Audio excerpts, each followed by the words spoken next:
અનેક મહત્વના સમાચાર સુરતથી મળી રહ્યા છે। નજર કરીએ મહત્વના સમાચાર પર। સુરત એસવીએનઆઈટી તમાશાનો અડ્ડો બની છે। એન્ટરટેઇનમેન્ટના નામે જોખમી સ્ટન્ટ કરવામાં આવી રહ્યા છે। તો મંજૂરી લીધા વિના કાર શોની ડ્રિફ્ટિંગના કરતબો બતાવવામાં આવ્યા। પુણેથી આવેલા યુવાનોએ કાર અને બાઇકથી ખતરનાક સ્ટન્ટ કર્યા હતા। ઇવેન્ટ દરમિયાન કોલેજના પ્રોફેસર્સ પણ હાજર રહ્યા હતા। વિદ્યાર્થીઓને વચ્ચે રાખી જોખમી સ્ટન્ટ કરાતા હવે પોલીસ તપાસ થવાની છે। સુરત એસવીએનઆઈટી તમાશાનો અડ્ડો બની ગઈ છે। જે મહત્વના સમાચાર સુરતથી એન્ટરટેનમેન્ટના નામે જોખમી સ્ટન્ટો કરવામાં આવ્યા। વિદ્યાર્થીઓ પર તેમને વચ્ચે રાખીને જોખમી સ્ટન્ટો થયા। મંજૂરી લીધા વિના જ કાર શોની ડ્રિફ્ટિંગના કરતબો બતાવવામાં આવ્યા। પુણેથી આવેલા યુવાનોએ કાર અને બાઇકથી ખતરનાક સ્ટન્ટ કર્યા હતા। તો આ વિશે વધુ માહિતી માટે જોડાઈ ગયા છે સંવાદદાતા સાહિસ। જોખમી સ્ટન્ટ કરવામાં આવ્યા છે, શું વિગતો મળી રહી છે?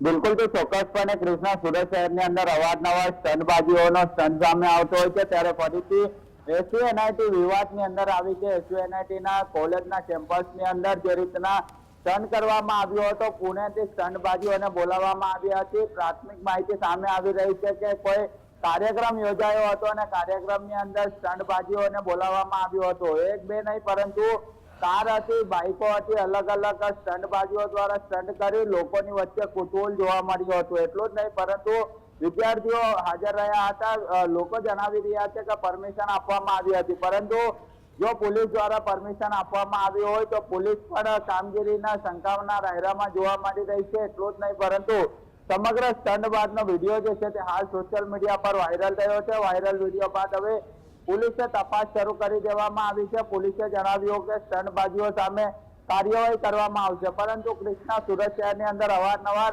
સ્ટન્ટબાજીનો વિડીયો જે છે તે સામે આવતો હોય છે। પોલીસ દ્વારા કાર્યવાહી પણ કરવામાં આવતી હોય છે, પરંતુ કાર્યવાહી માત્ર કાગળ પર કરવામાં આવતી હોય તેવું દેખાતું હોય, કારણ કે સ્ટન્ટબાજીઓની અંદર કોઈ પણ સપક જે છે તે જોવા નથી મળી રહ્યો। અને આખરે અત્યારે એસવીએનઆઈટીનો વિડીયો સામે આવ્યો છે, ત્યારે જીએસટીવીની ટીમ દ્વારા એસવીએનઆઈટીના ડિરેક્ટર અનુપમસિંહ ગેહલોતને ફોન કરવામાં આવ્યો હતો, ત્યારે તેમના દ્વારા પણ ફોન ઉપાડવામાં ના આવ્યો હતો। જે એસવીએનઆઈટીના ડિરેક્ટર અનુપમસિંહ શુક્લા છે તેમને કોલ કરવામાં આવ્યો હતો, પરંતુ તેમના દ્વારા કોઈ પણ કોલ ઉપાડવામાં ના આવ્યો હતો। એટલે કે ગાડીની અંદર જે આગ પણ લગાવવામાં આવી રહી છે અને વિદ્યાર્થીઓ ત્યાં હાજર છે, વિદ્યાર્થીઓની વચ્ચે આ સ્ટન્ટ કરવામાં આવી રહ્યો છે। એટલે ચોક્કસપણે કહી શકાય કે આ સ્ટન્ટ જોયા બાદ વિદ્યાર્થીઓની પણ હિંમત વધી જતી હોય છે અને વિદ્યાર્થીઓ પણ બહાર રોડ પર સ્ટન્ટ કરતા હોય છે। એટલે કે જે સ્ટન્ટબાજીનો વિડીયો સોશિયલ મીડિયા પર વાયરલ થયો છે, ત્યારે ઉમરા પોલીસ એટલે કે સ્થાનિક પોલીસની ટીમ હવે તપાસ કરી રહી છે। પ્રોફેસર પણ ઉપસ્થિત હતા અને તેમની હાજરીમાં આવા સ્ટન્ટ કરવામાં આવી રહ્યા હતા। જો કોઈ થઈ જાત તો પછી તેની જવાબદારી કોની હોત?